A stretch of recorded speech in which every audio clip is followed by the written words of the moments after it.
বিশ্বের দুর্নীতিগ্রস্ত দেশের তালিকায় ২ ধাপ অবনতি হয়েছে বাংলাদেশের। ২ ধাপ পিছিয়ে বাংলাদেশ ১৪তম স্থানে রয়েছে, যা বিগত ১৩ বছরের মধ্যে সর্বনিম্ন। মঙ্গলবার বেলা ১১টার দিকে টিআইবির কার্যালয়ে দুর্নীতির ধারণা সূচক উপলক্ষে এক সংবাদ সম্মেলনে এসব তথ্য জানানো হয়েছে। বিশ্বের ১৮০টি দেশের মধ্যে বাংলাদেশ ১৫১তম অবস্থানে রয়েছে। সমান স্কোর নিয়ে বাংলাদেশের সঙ্গে একই অবস্থানে রয়েছে কঙ্গো ও ইরান। দুর্নীতি বিরোধী আন্তর্জাতিক সংস্থা ট্রান্সপারেন্সি ইন্টারন্যাশনাল এই তথ্য জানিয়েছে।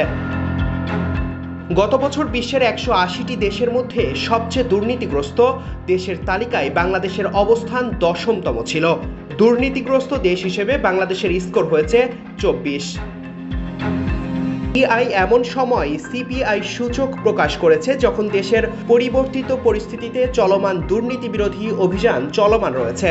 ১৯৯৫ সাল থেকে বেসরকারি সংস্থা ট্রান্সপারেন্সি ইন্টারন্যাশনাল দ্বারা প্রতি বছর এই সূচক প্রকাশ করা হয়।